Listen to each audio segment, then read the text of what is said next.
Well, good afternoon, everybody. Welcome back to another episode of the Industrial Real Estate Show. I am pleased to be joined by an old friend of mine, Colin Clish, who used to be active in the real estate development market in my city. And since then, he's gone on to develop data centers, mostly in the US. And we're going to talk everything data center today. First, Colin, thanks so much for joining me in person podcast interview. Thanks, Chad. It's great. I mean, I don't do a lot of podcasts, that's for sure. But I was excited to kind of sit down with you and catch up at a minimum. But Yeah, well, great to have you here. So let's jump in by your background first. So worked at a very large developer, traditional warehouses, industrial properties.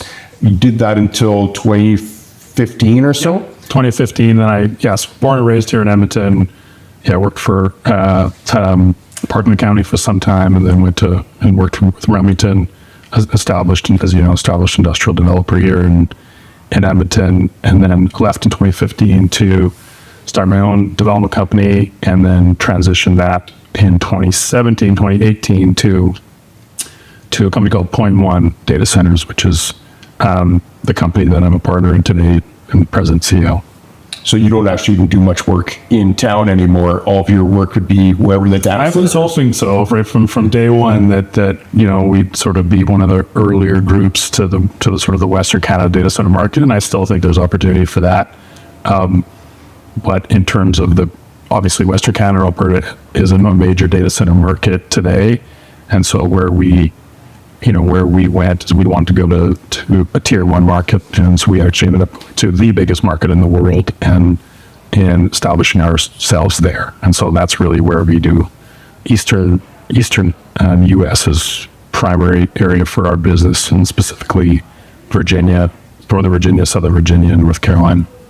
Why is that area the hub? Because I think at one point that 50% of all data centers was in that small geographical area. Why is that? Yeah, I mean, even in 2017, there was a few what we call tier one markets in the globe, and a few tier one markets in Edmonton. So the top markets of Northern Virginia is the biggest market, was the biggest market, it still is the biggest market.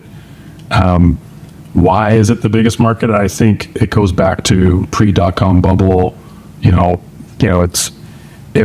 The network node was established there just outside of Washington, D.C., not only with investments of the federal government, but the early telcos and the early internet companies, established a network node there. And in just momentum of data centers, telco data centers, early internet data centers wanting to be close to that network node.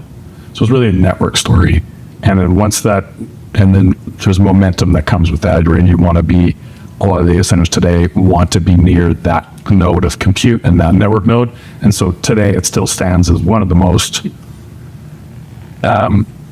connected dense network nodes in the world. And so if you're a data center operator or an internet company, cloud computing company, and your customers want to be close to their customers, you really want to be close to a network node, so that I make the analogy of like an interchange, right?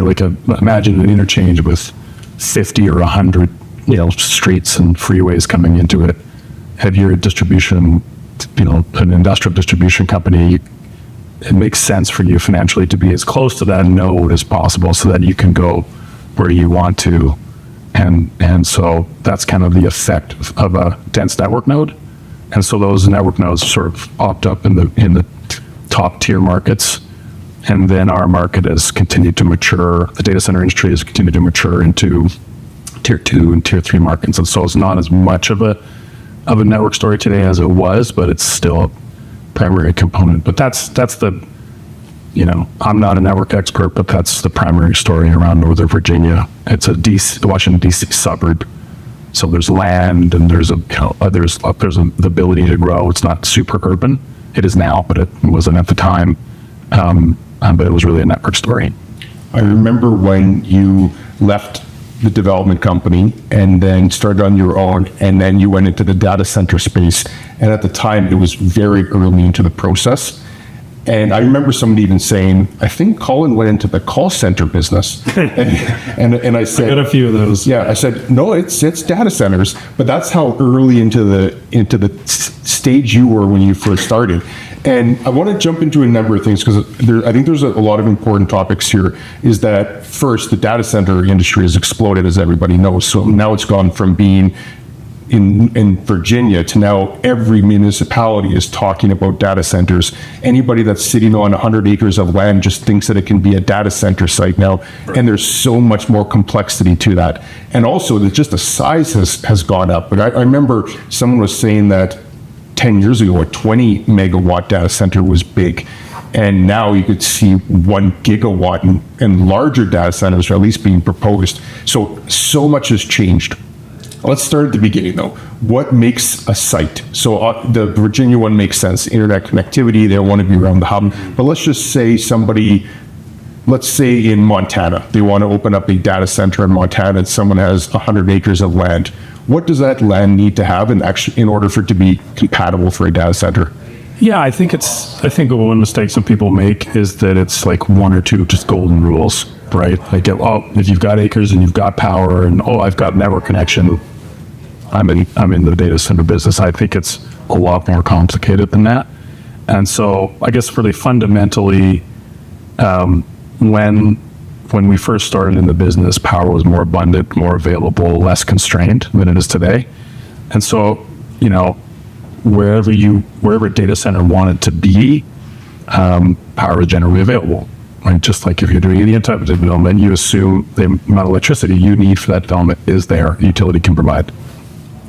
That was the case throughout, I think, right until kind of 2021, 2022, where, especially in Northern Virginia and other tier 1 markets, power constraints started happening. And so what that did is that started a geographic shift for where data centers could go or want to go.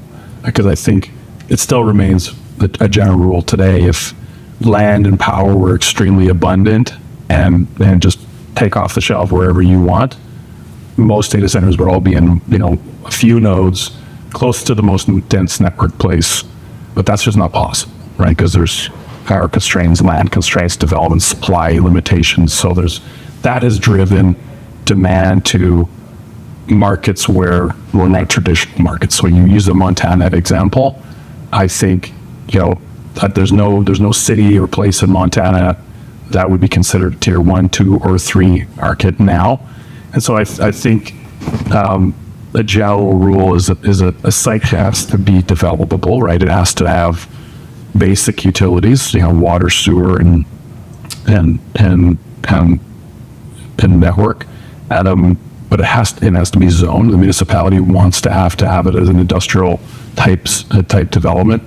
And today it's got to have a scaled power. And it's got to have the right network characteristics, right? And so this is why you're not seeing scaled data centers with cloud compute data centers going to Montana or middle Montana. Not to say there isn't some smaller telco data centers or owner user, data centers in that state. I'm sure there are, just like there are data centers in Alberta. But when we're talking about cloud compute, AI compute, today's big demand drivers in data centers, they're not necessarily not going to be attracted to a place like Montana just because it has power, a network connection, and maybe a cheaper power than they can get in Silicon Valley. Because if you were to find that same land and power characteristic in a tier 1 or 2 market, that would generally be always more attractive to an end user than sort of a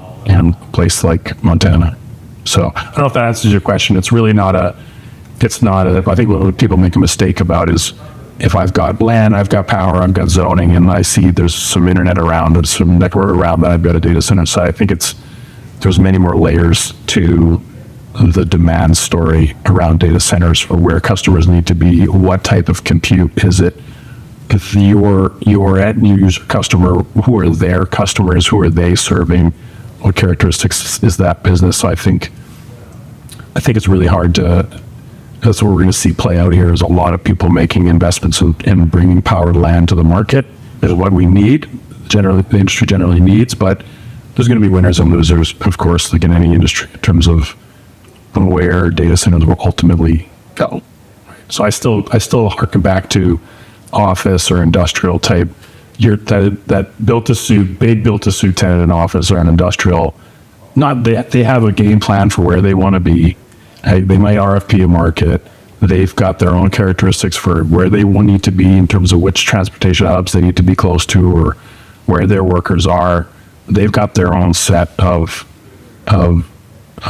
characteristics they need to see. And so you can take that same analogy and apply it to the Microsofts and the Oracles and the Metas and even the AI companies. They all have their own sort of characteristics for where they want to be. So when you think about it, when you back up, you think about how complex that is. It's similar to saying, okay, well, there's a huge office tenant in the market. I can develop the cheapest office building in Lethbridge or in a small town in northern Alberta. You're just not going to be able to attract that to that place for similar reasons. It's going to be hard to attract a data center to a really rural place. I'll circle back to some other questions on that, but that leads me to a topic that I wanted to get your thoughts on is what happens to the industry. Is there a potential for overbuilding? So there's speculative builds, perhaps even the technology just changes. So instead of needing racks and racks of servers, perhaps it can be shrunk down to a smaller size. And at that point, perhaps these buildings become overbuilt. What happens to these buildings, which are traditionally going to be a lot more expensive to build than just a box warehouse space, and they're not conducive for a normal warehouse or manufacturing space? Two-part question. Instead of overwhelming you with two questions at once. The first one, what happens? Can these buildings be repurposed at some point down the road, and to what cost? Yeah, I mean, when I first got in the industry, repurposing was really important dynamic because primarily capital markets, right? The banks in 2017, 2018, there were way less banks understanding the industry. It's harder to get traditional construction debt. It's harder to get investment. There's less investment. There's less pension funds aren't touching it generally. It's more of a niche-y type market in the late teens. Now, obviously, it's a lot more supported by capital markets, as we all know. So it's oddly enough less of a story today because of the demand. And so I think generally, every investor I've ever talked to has talked about like, okay, what if we have to repurpose this thing, and what if market shifts, changes? I mean, that certainly is a dynamic, and I think that that definitely plays into valuations for long-term data centers. I think one of the benefits that we have in our industry is the average tenant in our industry is Fortune. If it's not Fortune 10, it's Fortune 500. So we have great credit tenants in our industry, and our industry is growing tremendously, but just doesn't have a long-term track record. So it is always a question. Okay, well, what if we need to repurpose this building? What happens in 10 years? Well, we just don't know, right? It's like trying to predict technology in 10 years. It's hard to know. So I think from my perspective, my personal opinion is that if we believe that there's a need for more compute tomorrow than today, or 10 years than today, I think a data center that you own that has scalable power and is operating, you may need to swap out equipment. You're certainly going to swap out servers and that sort of thing, but you need to swap out switchgear. You need to densify. Technology changes. You be prepared for that, because data centers built 5 years ago are way different than the data centers we're building today. And so you look at that going forward. The industry generally knows that there's going to be a lot of different types and styles of development in the future than there is today. So I think repurposing will be important, but at the same time, my personal opinion again is that if you've got a great location and with great power, and you've got the sticks and of a building, you're going to have. We traditionally have very sticky tenants. Tenants don't necessarily have not left. There's been lease turnover, but there's a very few tenants that move around unless they're consolidating. So tenants are really sticky because they're growing so fast. It's hard for them to give anything up because they're having a hard time getting supply, right? So at this time, we don't see a lot of tenant turnover. We see a lot of refurbishing. If anything, maybe there's like sale leasebacks of enterprise data centers that get a good amount of investment and retooling. But Yeah, so I think long-winded answer to your question. I think there's certainly considerations for what could this building be used for, but based on today's designs, there's not a lot of other uses, I will say. So I think the industry is taking, and then investors and capital markets in their industry are taking a long view that data centers are important in the long-term future and always will be needed. And so, but there still is, obviously, just like there is in other real estate asset classes, there's a differentiation in value, whether you own a data center in the middle of Northern Virginia or whether you own one in Montana. That's going to be tougher to release, or it's the same dynamic as you would see in other asset classes. That speaks risk in general with what you're mentioning, but I think there's a disproportionate amount of risk depending on the area, as you mentioned. Like it would make sense to me that if you're in a small market in Montana versus a large, vibrant market, you could repurpose that building in the vibrant market by just sheer demand for industrial buildings in general, whereas a vacant data center in Montana, what is the use for that? That could be very interesting. I've heard a lot in the last year or two and you've seen this now from starting 2018, where people thought you were in call centers to not knowing what it is, to now people are, the average investors, thinking I should do a data center because I'm hearing about it all the time. Can you get into the process of what's actually involved in taking a piece of land? And let's just say, because I actually came across one the other day in our market, 100-acre site, and they said it's ready for a data center. So let's assume that someone was interested in it and they said, okay, we're going to go and build a data center. I'm guessing you've got to find someone to actually rent that, because to build that on spec would be huge risk. But what is the process? Someone is interested in building a data center because they're so curious about the industry and they think it's a digital gold mine, and they identify a site of land. What is the actual process of getting that into a data center? Yeah, good question. I mean, it's our industry has certainly, I'll start by saying our industry has certainly changed really quickly. It's changed 2 or 3 times even since 2017, 2018. And it's a function of demand and geographic growth of the industry. So, but that way I would describe it is the way it is today. It's not always been that way. It's like earlier in 2017, 18, 19, a data center developer, in our industry we call them providers or operators, data center would have to speculatively start a data center, and to be able to win a customer. And even thinking even higher than that, our industry is made up of a number of the hyperscale customers and has some larger enterprise building and owning their own data centers. So, you think about, they're all a little bit different, but AWS, Meta, Microsoft, Google, not so much Oracle, but the top hyperscalers, a big portion of their capacity is self-built and self-operated. But then there's I would say a third to a half, sort of generalizing across them, are leased.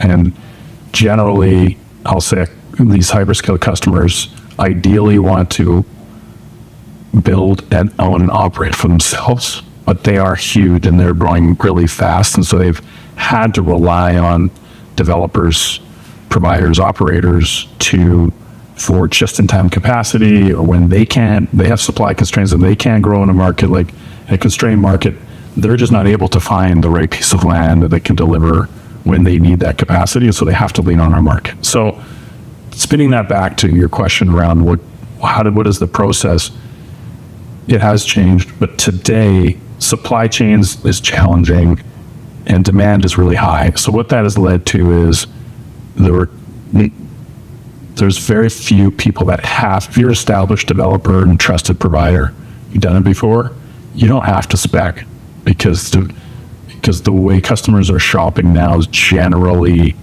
16, 18, 24 months, sometimes longer away from their actual demand need. But they love to just take it off the shelf in a few months. Yes, but that supply isn't there.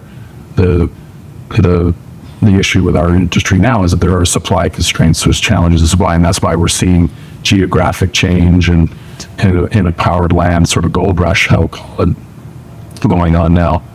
So if you had a piece of land here that you thought was going to be a data center, if you're in an established market, you likely won't have to spec. You likely, if you've got something that's attractive, you're able to get in front of a customer, a good ways out before you have to start standing a building.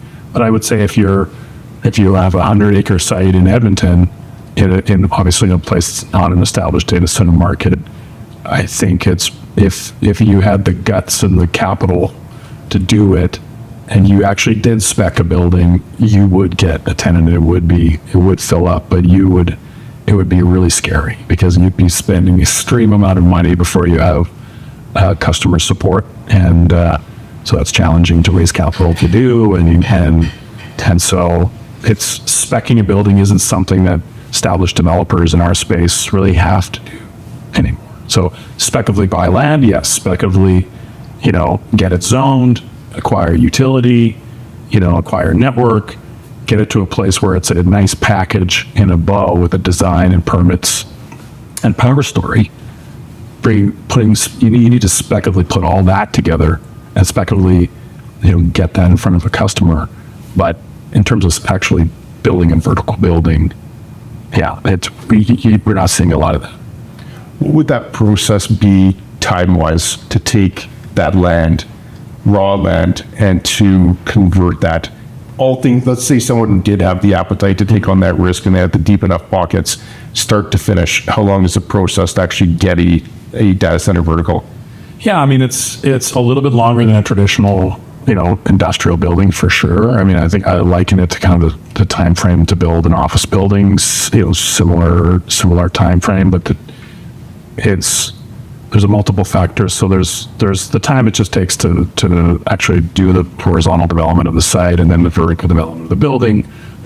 Now, obviously, every site's different on the horizontal side, but if you've got a site that's ready to go horizontally and you really a data center, it may be 16 months, right? And then it may be some time to commission and actually customer's going to fit out and build out. It's not instant either. But that base building is, going to be 12, 16, 18 months to build. But the other dynamic that we have is that because of the rapid growth of our industry, suppliers have a hard time keeping up. And so we have a long lead equipment or critical equipment supply challenges. And so as an example, and this is general, and this isn't certainly broad brush generalizing, but to get a backup engine as a backup generator for a data center now is over 2 years. And there's some suppliers, but that may be different, so I don't want to broad brush too much, but generally the longest lead item in our industry from an equipment perspective is an engine, because they're just really in demand. And so you think about, you want to spec a building and you're going to take you 16 months to build, you better have ordered equipment a year before that. All right. And then when it comes to switchgear and UPS and transformers and breakers and a whole bunch of other critical equipment that goes in the data center, the lead time for all that equipment is all a little bit different depending on your design and which manufacturer you're going with. But generally, long lead equipment is one of the first things that you're spending money on, other than the rezonings and the acquisition and utility and the land speculative part. But then you're starting to have a supply chain in place. So actually, standing the building is not necessarily the first thing that you're doing if you're going to spec. So that makes it really hard to spec as well. So unless you're a really large established provider, like a Stack or a Vantage or a CyrusOne or a Digital Relay, they have the balance sheet and the growth and the customer base to go into new markets and be more speculative. But when you're sort of that second tier developer, which we're trying to be, it's more challenging for sure. So it makes it that much harder to establish yourself in a new market, let's say like Edmonton, and say, okay, I'm gonna bring the market here, or I'm gonna bring one of my customers here.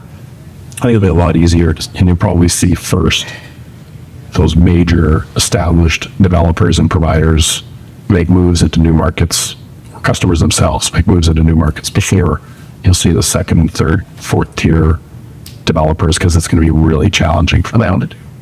Yeah, well said. Power. Let's talk power because I know that's a huge one. And we mentioned we gained 20 megawatts 10 years ago was a big number. Although you could still find it. Even the odd manufacturing building, if it was a heavy manufacturer, they might have had 20 megawatts in there. So it was still possible, but that was still a crazy large amount of power. Now you're seeing 100 megawatt, gigawatt data centers. What is the ideal number right now? Is it case by case? Is there a ideal number that people would want to have, or how do you decide what that actual power requirement is? And we'll talk about how you actually get that power after, but how do you determine what the ideal size is right now? Yeah, sure. I think it's really market based and compute based. What type of compute is it, and where is it? I think those are the sort of the. So again, it's not a broad brushed rule that every customer is looking for 500 megawatts or a gigawatt. It's really a power land rush right now because of the constraints that are happening in the tier one markets. So the tier one markets constrained, pushing development and supply into tier two markets and other places, primarily now because of utility. And so I say it that way because if you're going to go, I don't know, I guess I can think about it as a spectrum. If I can develop a 20 megawatt data center, which today is a very small data center, if I could develop a 20 megawatt data center in the heart of Northern Virginia, that's a tremendous opportunity. But if I have a 20 megawatt data center opportunity in Edmonton, I don't mean to pick on Edmonton, but it's where we are.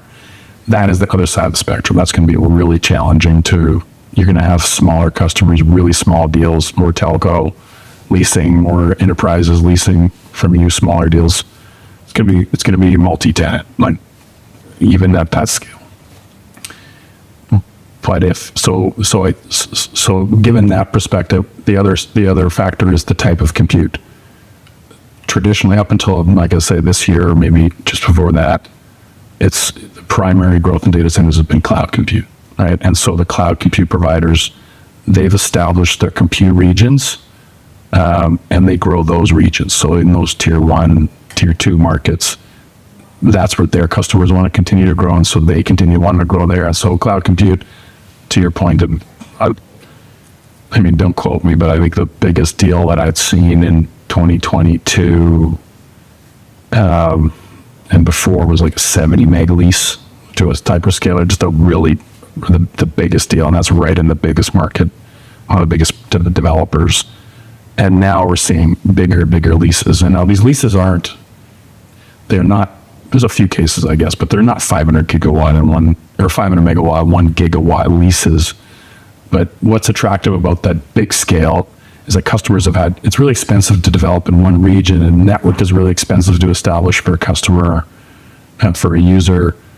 And they really ideally don't want to be moving all over the place, developing here and developing over there and trying to network architect all that. So I think what's happened is because of the constraints in big markets, if we're going to go to a smaller market like Alberta or some other place that's less established, there's going to need to be scale, and that scale we're going to take it down in one lease, we're going to build it all at once. It's not that. It's we need scale so that when we establish ourselves here, that we know we can grow into it, right? And so, yes, the deals are getting bigger and bigger, but at the same time, a gigawatt in any location isn't equal, right? And so a gigawatt is really challenging to find in a lot of markets in the U.S. So that's where we're seeing, some deals being announced, in non-traditional markets, because it's, from my perspective, it's customers, if they're going to go to that sort of a new geography, they need scale. So, and then like I said, it's the type of compute. So cloud compute, 300 megawatt site, that can grow, I think is something great depending on which market it is. There's machine learning demand, which from some customers is more scaled than even 300 megawatts. And then there's AI compute. And now this AI compute is definitely different than cloud compute because it's a totally different network architecture. And so AI compute, what I've seen anyway, is that it can and has less constraints from a network perspective as to where it can go. And so that's why you can see some of the AI training deals being done in new places, right? We've seen North Dakota, we've seen Arkansas, we've seen sort of outside of the traditional markets, these larger deals being done, deep West Texas, because this AI training demand is like now. And so there's power available now in a geographic that's not traditional, then, you may see some customer demand going there. So I'm not sure if I properly sort of answered your question, but I think it really depends on the type of customer that would go to this space. So when we're talking about a gigawatt data center today, if that's in a tier one market, you're going to have a really wide array of the types of customers that would be interested in that. If that's in a market like Edmonton today, it may be just AI. It may be just AI training. We're going to see what AI inference, where it needs to be and what kind of network architecture it needs. But today it's this AI training deals that are the big scale and the new geographies that we're seeing. We talked about this on the phone a couple weeks ago about Kevin O'Leary's proposed data center, which isn't far from here. It's about 3-4 hours from here in a rather remote area of Alberta. It's close to a small city there, but not a big city by any stretch. And he's proposing 7.5 gigawatts of output when that's fully built out. And first stage, actually I just saw something that he put out the other day saying that he's doing a $2 billion raise so they can do the first phase, which would be about a gigawatt. Is that feasible? Is a project like that, which at one point he threw out it'd be a $70 billion project when it was all built, is a project like that feasible, given that if it is AI training, it doesn't need to be close to a major city? And if so, do we see these start popping up all over the world? Yeah, I mean, I know our business. I know, the market we're in. I know the characteristics of our customers and our customers want. So I say that because, I don't necessarily understand the business plan up there. I don't, but at the same time, I'm not saying they're not going to be successful. I think that if I was evaluating it for our business or for, let's say, my personal investment, I'd really have to have a thesis around the scale of tomorrow's compute and the continued challenge of finding enough electricity where customers want to go. Because obviously that's a really rural location. Today, from my perspective, it's really challenging to get the right network up there. It doesn't not just a network connection. I think it's going to have the right network architecture that I'm just not aware if that's up there or not. So I think for me, if I was an analyst of it, I would think that you'd have to have a long-term view, and I think some people have this view, and it's certainly possible that the electricity demand driven by data centers and other industries will continue to grow at 25% a year. That's where we're at now. And electricity production is only growing at 3 or 4% a year. Now there's going to be a bunch of reaction, and we're talking about nuclear. The power industry is really trying to respond. So I think if we're thinking about 2029, 2030 and beyond, I do think there'll be continued electricity constraints if we're still growing, if you believe that compute is going to multiply, the need for compute is continue to multiply, and that we don't necessarily, and we don't see a huge gain in AI model efficiency or compute efficiency. To one of your earlier questions, like if we see, which I think the industry needs, if we see tremendous gains in the efficiency of these compute algorithms, that we just won't need that scale. So, I think you'd have to have for that to work, I think you'd have to have a really long view that demand is going to continue to grow at its current pace, and that the electricity production in the grid itself is just not going to be able to keep up, and that then will drive, this further expansion into geographies, like Cranberry. So I don't think that's where I'd put my business, but they could prove me wrong. wouldn't be surprised. I want to talk more on the power side because I do think that is the biggest looming concern, not just in data centers, not just in industrial, but North America wide. And I contrast that to what they're doing in China, where they're having an arms race for power generation. At one point, they were adding a new coal plant every 2 days. They've got the most nuclear facilities either under development or in progress. They're trying to expand their power capabilities at a crazy pace. Whereas in North America, we had one nuclear plant come up in the last 10 years. Amazon is one of the big companies trying to resurrect 3 Mile Island. Microsoft, the one that didn't have the meltdown. There's two there. But aside from that, we're trying to shut down coal. We're trying to, or at least there's public opposition to nuclear. So I'm concerned about it, but in your position of having to deal with this on a larger scale, what does happen? What does happen if the demand continues to grow at a pace that far exceeds our availability to supply it? Yeah, it's a fear for sure. And to preface, I am not an energy expert. I'm a real estate developer at heart, but I'm in the industry every day. So I think you're right on the trends, right? The trends are, compute is growing. Compute is growing at 25% CAGRs every year, and around that level, it depends on how you separate AI and cloud. At that rate, again, we're not. The generation industry seeming to me is flat-footed because they've had pretty flat demand for decades, and so now all of a sudden we have this ramping of power demand. What the industry's feeling now is a lot of energy companies and power companies really focusing on data centers and trying to react. So one of the big dynamics will be, you talk about China, obviously that's a federal focus, right, in an AI compute race, right, and a dominance in the compute space race. Cold Wars of the past, now it's like a compute war. And I think, so the U.S. is it was a little flat-footed, but certainly the U.S. federal government is focused on this race as well. And so I think what the industry is advocating for, and I think we're starting to see, is the U.S. federal government predominantly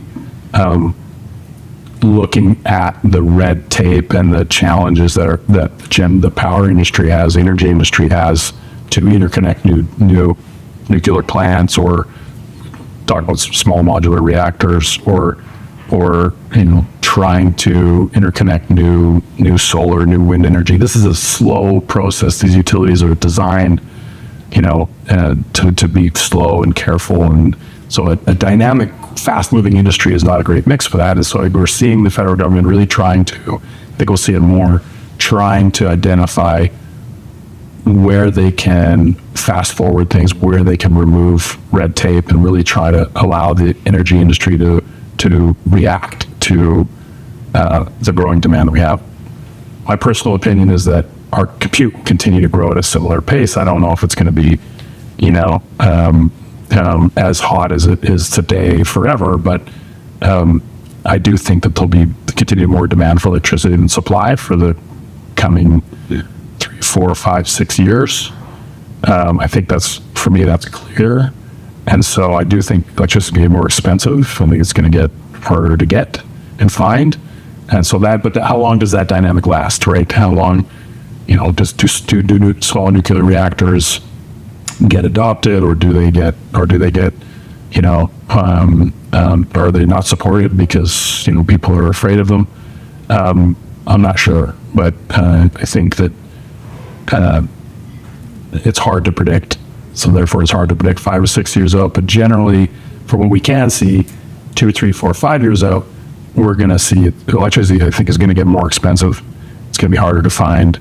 And so that's where we're seeing a lot of on-site generation. We're seeing natural gas and bridge to grid opportunities, on-site generation opportunities become more accepted, or more necessary, I'll say, because of the grid constraints. So not because on-site, from my perspective, on-site natural gas generation, whether it's up northern Alberta or whether it's in any other place, gas is generally cheap, but it's relatively more expensive than the grid in a lot of places. And so it doesn't, it's for where we do business in North Carolina and in Virginia, the grid's cheaper still, but in the coming years, we're not sure if that's still going to be the case. And so therefore, we will see more and more on-site generation.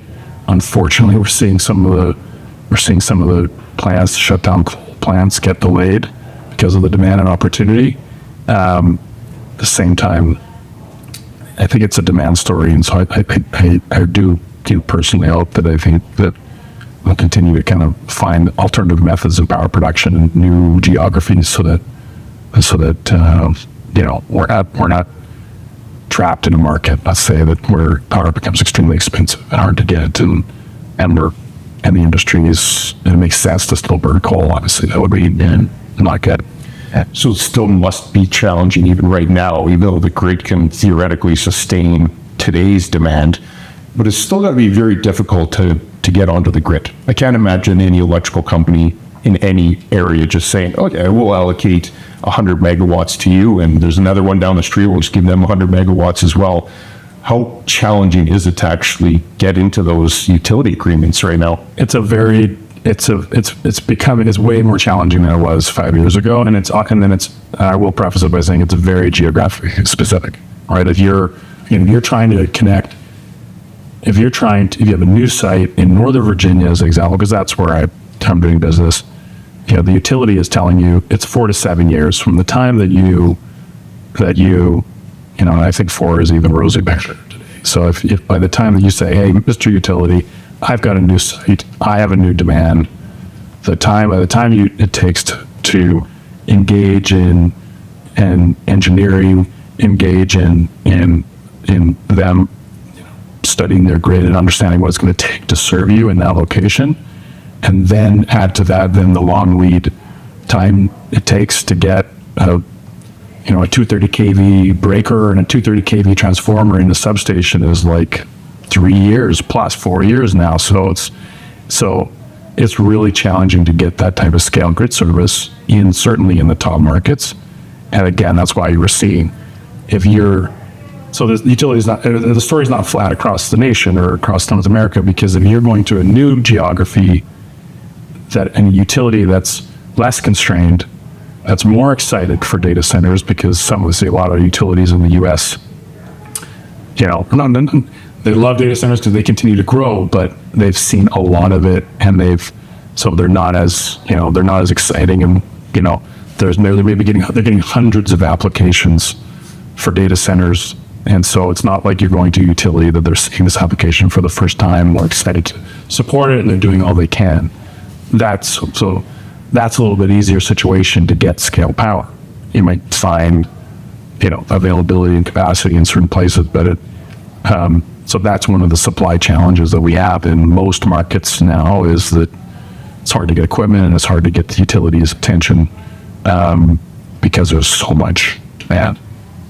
But most of that demand, I'll just say, a lot of that demand is speculative, powered land, gold rush.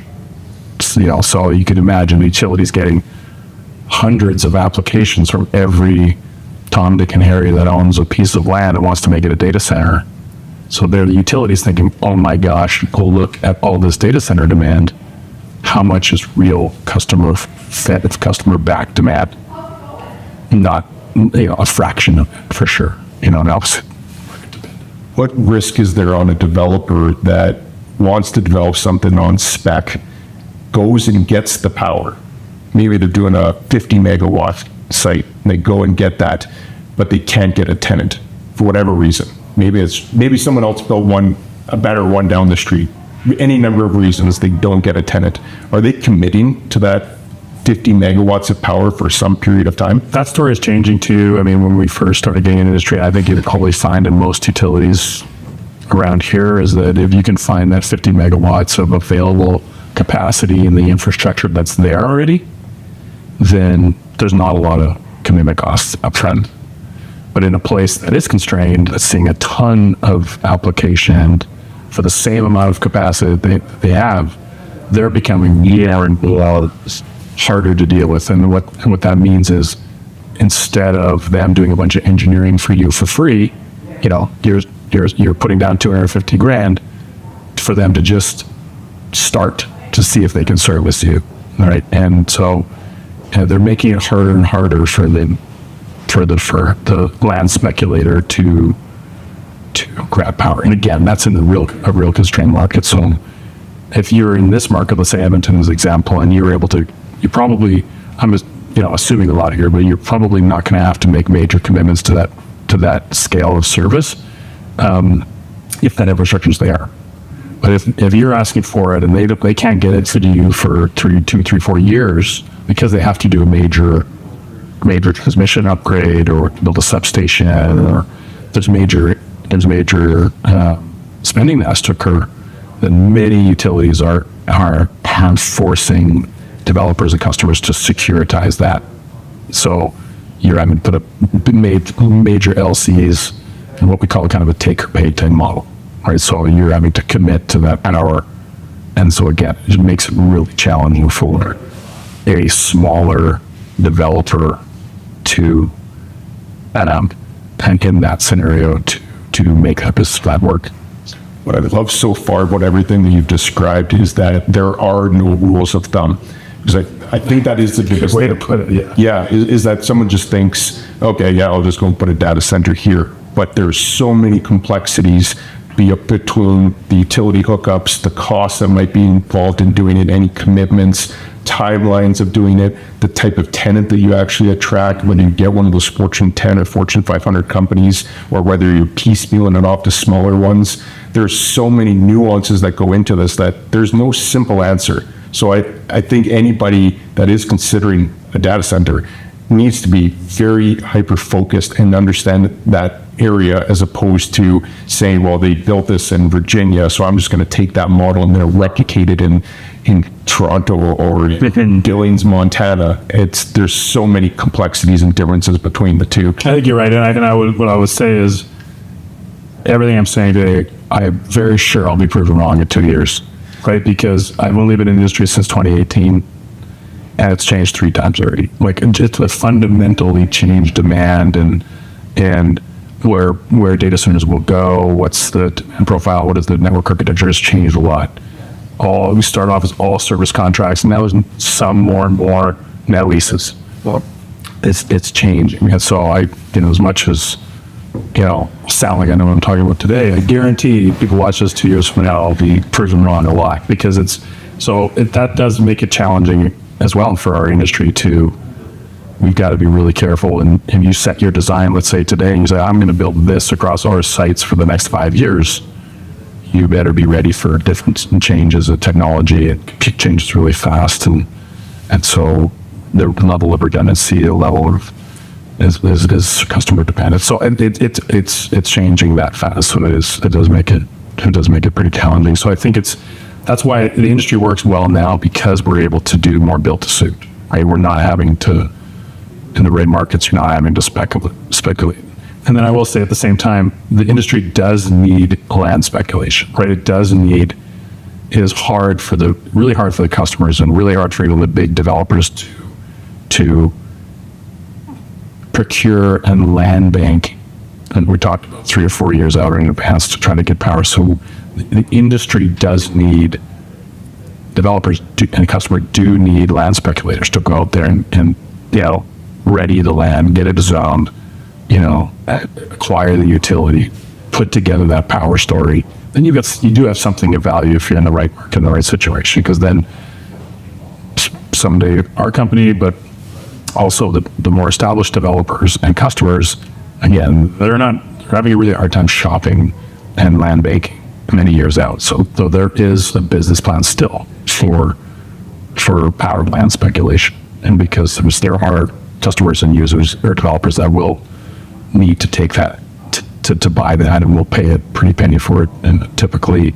And so I think, I don't want to poo-poo all land speculation that's going on, because the industry does need it, but it's a dangerous game in new markets. Yeah, Yeah, and it comes with risk. I think there's probably higher the risk you go, higher potential rewards, but also the higher downside risk. So, yeah, very fascinating to see this. I want to jump into some of the changes that you've seen, but even before that, the big things that any site's going to need, obviously, it'll need to be zoned accordingly. We'll need to have local government support for it. You'll need power, which we already talked about. I think the two that aren't as obvious, even though people in the industry would find it very obvious, would be the water and then the internet connectivity. Yeah. And again, I think people in the industry will understand why the water is required, but some people might not understand that it's used as a coolant, and it uses a lot of water. Can you talk about how much water just a data center could use? Sure. And to that list, I'll add tax regime as well, because I think we can always talk about that. And the tax regime is important for a data center because of the capex size. But to your question, using water in a data center for cooling in an evaporative way, an indirect or direct evaporative way, is a really efficient way to cool the data center. But it uses, to your point, a lot of water, extreme amount of water. And so if you're, in the past and today, measuring a data center's efficiency through something that we call PUE, power usage effectiveness ratio, is if you're using water to cool, your PUE can be a lot lower, meaning your data center is going to be using electricity efficiently as possible, meaning the most of the power that's going into that data center grossly most of it is being used by servers, right? And less of it is being used for cooling and other uses in the data center. So the smaller you can have your cooling use for power, the more attractive the data center is. So how efficient that data center is, using a tremendous amount of water makes your data center as quite efficient. It's one of the most efficient ways to cool a data center, but it uses a tremendous amount of water. So it's not a golden rule that data centers use water for cooling. There's many data centers, half, if not more than half, will use air-cooled chillers and not use water to cool. There's maybe a chiller loop inside the building, but it's a closed loop system, and they will not use. So that means your data center is a little less efficient. You're using more electricity, but you're using virtually no water, right? So it's not a golden rule that a data center will use water. A lot of data centers designed do use a lot of water. So I would say 2 or 3 years ago, we see a lot of data centers and customers prioritizing the use of water because they want to be as efficient as possible. But I think over the last 2 years, from my chair, customers have, there's a lot more eyes and there's a lot more reporting that they have to do on how much water they use. And so there's now there's a WUE, which is a water usage effectiveness, like how much water is your data center using. And so when you're AWS or Microsoft or Google or some of the major companies, so are very mindful and watch how much water they're using. There's a lot of eyes on that. And so in many cases now, the customers will favor air cool versus water cool, and simply because they don't want to use that much water. And then we're going to places where there isn't enough water, right? Like even in the big markets, in the big urban areas, there's just not enough. Like they're using a tremendous amount. And so, now you're going to new geographic areas where the water systems aren't like you would find here in downtown Edmonton. You're not going to have enough water, so you may be forced to use air cooled and so on, and be a little bit less efficient. So it's not necessarily a golden rule, and I think it's trending away from using water, if you'd ask me, but trends kind of come and go, so we'll see. So if you add a site and you have a municipal water connection, it has to be quite scaled. And obviously when you get into 100 megawatts, 500 megawatts, a gigawatt, it's almost an unimaginable amount of water at that scale. So that scale makes it also possible from my perspective to responsibly use water for cooling. So it's not a golden rule. Very interesting. Internet connectivity. So I'm guessing it needs to be a fiber line that's going in there. What about redundancies? Because if the fiber line goes down, does the network go down? And I want to talk about you, because you mentioned redundancies on a generator and the long lead times to get those right now. And maybe that's the simple answer on power, but what about redundancies on the network connectivity? How do you address that? Yeah, I think the first rule I think you would think about is not every customer's network architecture is going to be the same. So again, no golden rule. But as an example, on the side of the spectrum, you're going to have applications and that are extremely network sensitive, meaning they need to be close to a network node, and that specific network node, and 1 millisecond of latency is too much in a lot of cases.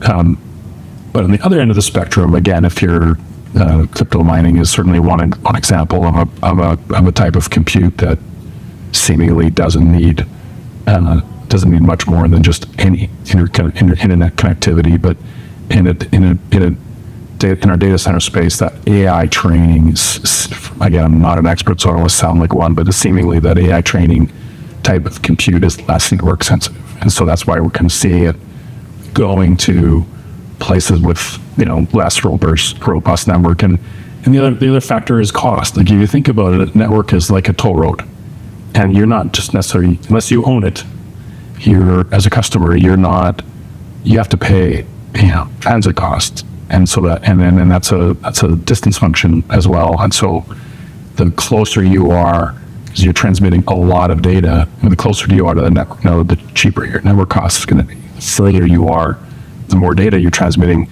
it can be extreme. And so that's another sort of layer to the network. Is it's got to be the right network characteristics, not only from the we call dark fiber availability, like there's availability so that a customer can contract for its private fiber and in a system. And it needs to be the right sort of distance characteristics. And then, to your question, it's in most cases you have redundant paths, meaning you may be contracted to use a primary path between where your data center is and other data centers that you're in as a customer or the network node. But if something happens to that network, like you said, we get a cut, we get an interruption, because something happened there, it needs to be redundant rate, right? And so data centers will almost in every case be contracting for redundant pathways back to wherever they want. And again, customer is specific. So it's really hard to apply a golden rule. I've got network or I don't, or I've got dark fiber and I don't.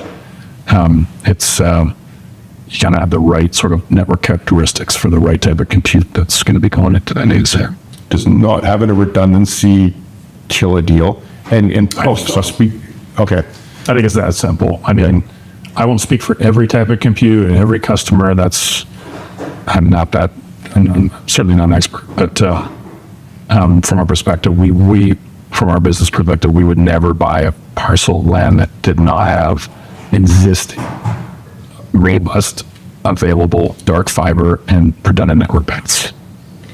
Is that going to be quite challenging in these smaller remote areas where because I could think that bringing in a small rural area where there might be 1,000 people in the town or the village, they're not going to have a high connectivity fiber line and redundant. Hey, I need 50 pairs of dark fiber. Well, that dark fiber line might have that availability, but do you have multiple paths? It is a massive challenge. And so, again, depending on the customer, they may need to do their own network build. Some of them have their own network characteristics. They own their own network, or they have their own preferred network partners. So further geographically away they are from where they ultimately want to be or where they're transmitting to can be extremely expensive. And so and that's why we haven't seen a lot of data center development in extremely rural areas. Unless it's maybe like customer built and owned, and they know exactly what they're doing and they've got it all planned out. It's hard to be a developer, make a speculative investment in land or in site and not have a wide enough array of network characteristics so you can serve the specific customer that ends up coming to you. I'm thinking about it on a different level. On the industrial side, it'd be the equivalent of a distribution company that says, well, we can either locate in the middle of the city or in the city, or we can go find land half an hour outside the town and we'll get land for a fifth of the price. But now all of your additional costs are that much more expensive. Your transportation costs, getting labor, comes with a whole other set of challenges. So it might make sense for a company that's looking in a small rural area, but it might also make sense for them just to pay more to be located in one of the major nodes. I think that's a perfect analogy because that's exactly what it is, right? It's like you'll see some people will be able to point, well, look, Google went over here, or look, this customer went over here, it sort of breaks the mold. Well, it's a trade-off. To your point, right? Trade-offs, love it.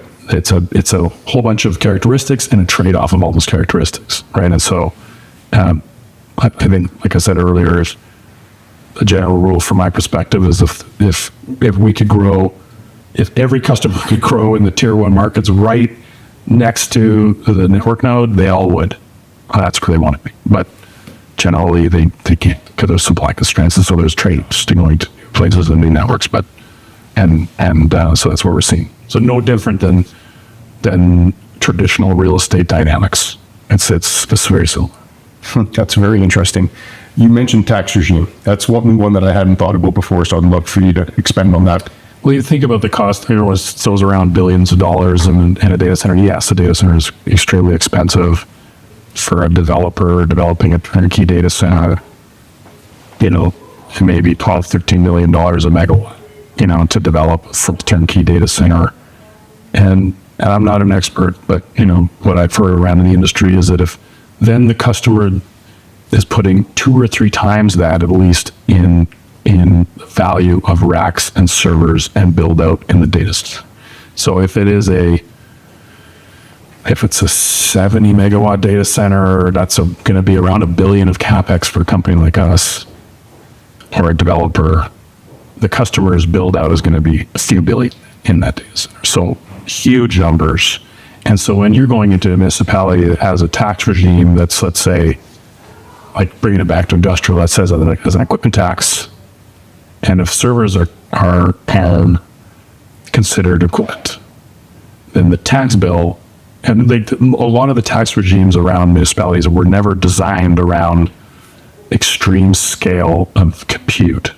And so, customers used to also go where they were provided incentives by the local municipalities to locate tax breaks, infrastructure deals, because it was really extremely hard for a customer or a developer at that scale to just move into any tax regime. It makes it really expensive. And so tax regimes that have, or municipalities that have, specific computer taxes, and they have a specific depreciation schedules for those, because depreciation schedule of the server is very fast versus a piece of traditional, maybe industrial equipment versus the building. So, it's very important to have the right and competitive tax rates and structure for that customer coming in. Otherwise, it can be completely a non-starter for a customer to move into a certain area after because their tax bill can be incredibly high. This just adds another layer of complexity. You have all those layer of complexity. So you guys are active right now in North Carolina and Virginia. So what do you guys have on the go right now? What are you focusing on? Yeah, since 2018, we've put together we have 5 properties in total. We have 4 hyperscale properties, what we call hyperscale properties, that are sites that are, our smallest hyperscale site is 140 megawatts, and our biggest one is potentially up to 1 gigawatt.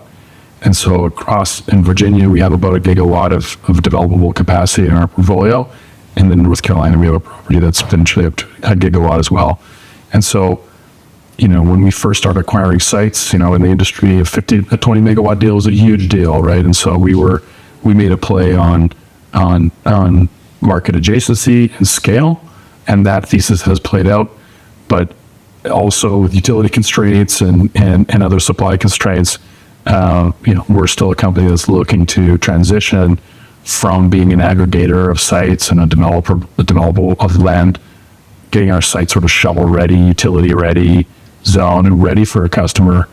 We've been transitioning our business. We're raising capital, building our execution team to being a vertical developer. So, it's a really exciting year for us as our first projects are coming out of the ground finally.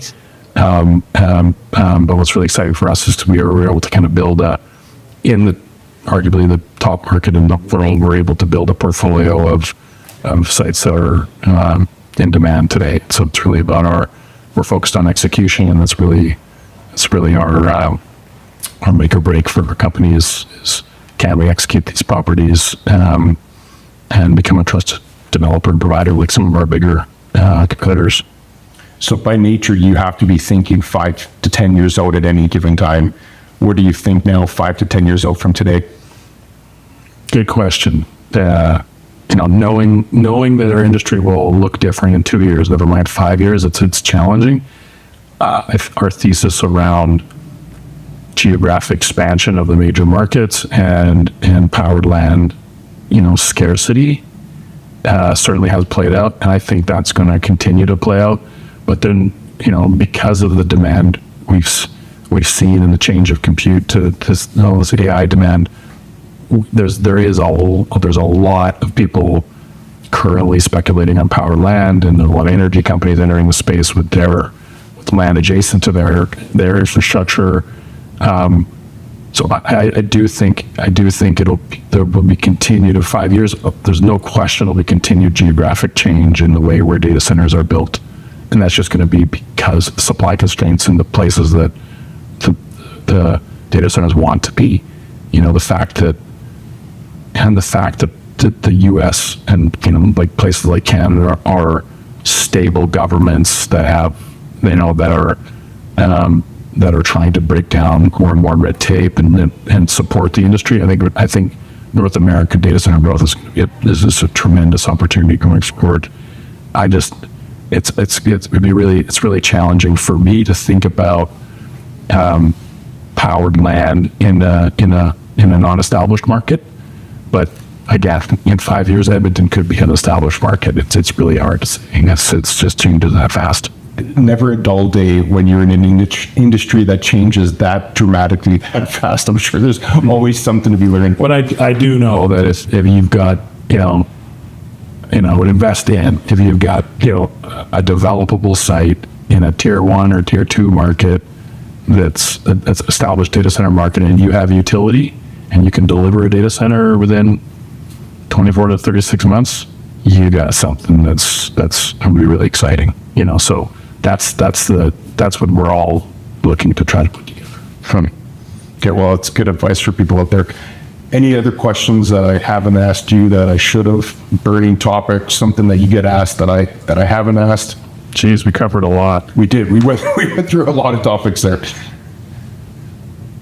Yeah, I think maybe the biggest theme I think in my mind anyway is that I think people have lost scale. When we're talking about a gigawatt, even we have a gigawatt site, but that's 10 400,000 foot buildings, right? And that, I think the province of Alberta is using something like 14 gigawatts. That's why congratulations. People have sort of lost scale, and I think it's going to be extremely, even though there's a ton of excitement in AI and there's a ton of demand, I think we've kind of lost scale as to like a 500 megawatt project, which is multiple data centers, multiple buildings, is extremely capital intensive, extremely expensive. When we talked about how much customers have to invest in their compute and network inside these data centers. Yes, they all have announced $50 billion and $60 billion of capex every year in data centers, but that's global, right? And so I do think there's a land and power rush now. I just think that they kind of, everyone's talking about a gigawatt. I think what people should be talking about is not necessarily those grand slams, but thinking about singles and doubles and in the couple 100 megawatt range in established markets, I think is is where the market really is. And I think there's the 3 Mile Island example that we were kind of joking about, and some of these behind the meter deals that the hyperscalers are doing. I think those are sort of unicorns, sort of one-off customer back deals. Like from a real estate development perspective, I think people have just lost scale a little bit in terms of thinking about everyone using the gigawatt word. I think it's just an extreme scale. It's hard to think through. That's a very good tip. I got one last question for you, because I put out a post on Twitter, or X now, who also is a big user of data now with its trickies. And I asked the customer. Yeah. I asked for questions, and one came in. I'm going to end with this one. Throw them a curveball. Favorite pizza toppings and ice cream. Favorite pizza topping? Okay, here, how's this? When we'll really fire up your Twitter feed. Pineapple. Did you hear that? Something sweet. That's gonna juicy, non-traditional.